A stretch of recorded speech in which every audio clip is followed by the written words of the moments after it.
Hello mga day, welcome to my mini vlog. O di ba may ads na di mo kinaya.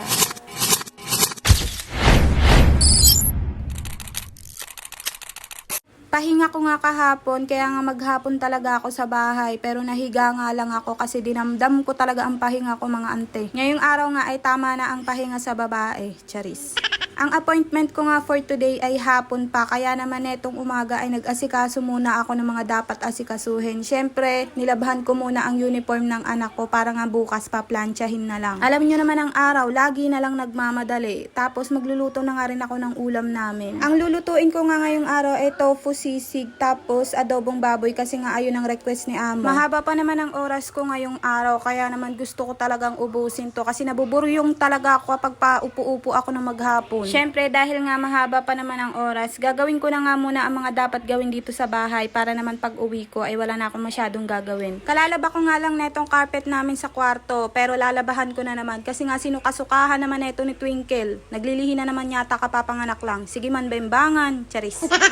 Noong natapos na nga ako sa mga gawain ko dito sa bahay ay inayos ko na rin tong mga gamit na dadalhin ko para mamaya, para naman maghihintay na lang ako ng oras ng alis ko. Ganun. Pagtapos ko nga dito sa mga gawain ko ay luto na nga rin yung ulam, kaya naman kakain na kami kasi sobrang gutom na talaga ako, hindi pa talaga ako nag-aalmusal. Pagtapos nga namin kumain ay amoy ulam na ako. Kaya naman naligo na ako para naman pwede na akong mahiga at maupo-upo dyan. Naging buhay prinsesa naman, prinsesa ng mga alipin ng pera, charis. 4 PM nga yung schedule ko dito sa may area G, pero umalis nga ako dito ng 3 kasi nga 'di ba 40 minutes ang biyahe. 3 PM nga ay nagbihis na nga rin ako para nga makapunta na ako sa client ko na taga area G. Pagtapos ko ngang magmaganda ay umalis na nga rin kami, kaso nga napansin ko na parang kumulimlim talaga. Tapos maya-maya nga lang, hindi pa kami nakakalayo ay bumuhos na nga ang ulan. Grabe ka talagang ulan ka, ang sweet mo talaga sa akin. Kaya naman sumilong nga muna kami para magsuot ng kapote. Grabe naman, laban na laban sa ulan ang mga taong ito. Tipong mapapahigop ka na lang talaga ng malamig na kape. Pagtapos nga namin mag-outfit check ay hindi na nga rin kami nagtagal dito at umarangkada na nga ang mga taong to. Maya-maya nga lang ay sumilong nga ulit kami kasi nga nabasa na talaga ako. Sira na yung outfit check ko. Charis.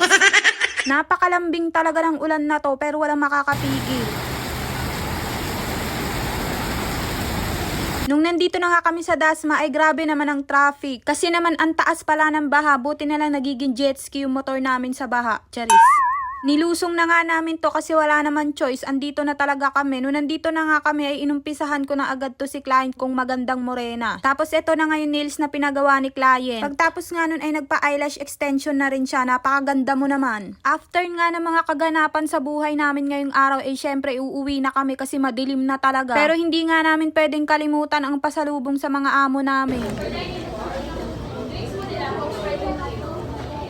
Yan lamang nga for today. Thanks for watching.